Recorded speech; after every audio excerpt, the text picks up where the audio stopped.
Bonjour tout le monde, salam alaikum, Nabil Boursali, pharmacien pharmacologue au CHU et faculté de médecine de Tlemcen. Vous êtes médecin, pharmacien, régissant ou utilisant les médicaments psychotropes, des grossistes éventuellement, des distributeurs.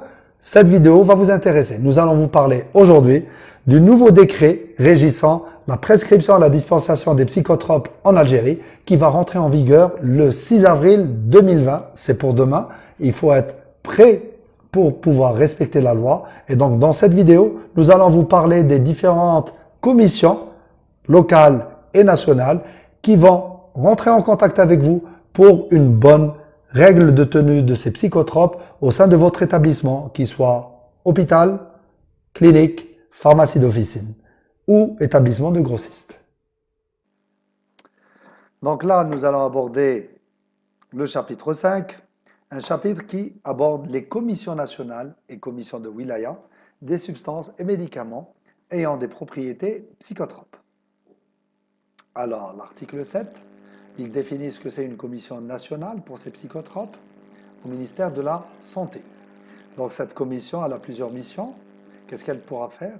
Elle va évaluer le risque de pharmacodépendance et d'abus des psychotropes. Donc, en tant que pharmacien d'officine, médecin aussi, nous réclamions effectivement à ce qu'il y ait un suivi et qu'on ne soit pas les seuls à subir effectivement les foudres de la loi. Entreprendre toute étude des recherches et enquêtes. Je pensais aux mésusages, au détournement d'usage. Donc, en tant que pharmacien d'officine, en tant que médecin prescripteur, on peut toujours effectivement faire appel à cette commission pour dire voilà, il y a un comportement anormal, il y a des situations peut-être de pharmacodépendance, de mésusage de tel ou tel médicament. Donc, on peut proposer à cette commission pour qu'elle fasse cette étude de recherche et d'enquête. Elle peut donner aussi des avis sur les mesures à prendre pour préserver la santé publique dans le domaine de la lutte contre la pharmacodépendance ou l'abus. Elle peut proposer aussi toute mesure nécessaire visant à une meilleure maîtrise et un contrôle efficace en matière de psychotropes. Et enfin, établir un rapport annuel de ses travaux qu'elle adresse au ministre chargé de la Santé. Donc vous avez compris que cette commission nationale dépend directement du ministre. Dans l'article 38, ça va être la commission de wilaya. La commission de wilaya, c'est elle qui va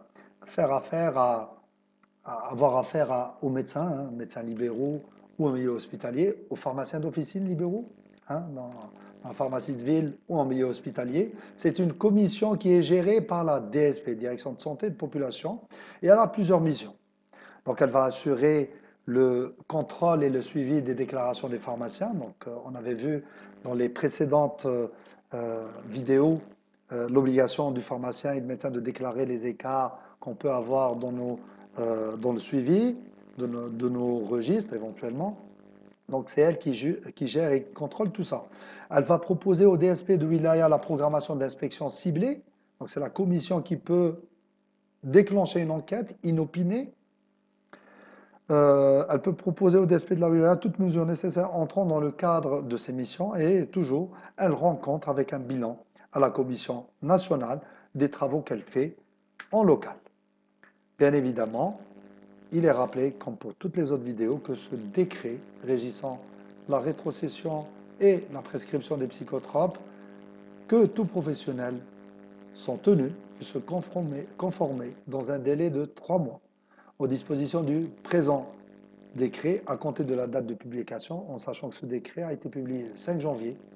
Vous serez amené à appliquer ce décret le 6 avril 2020.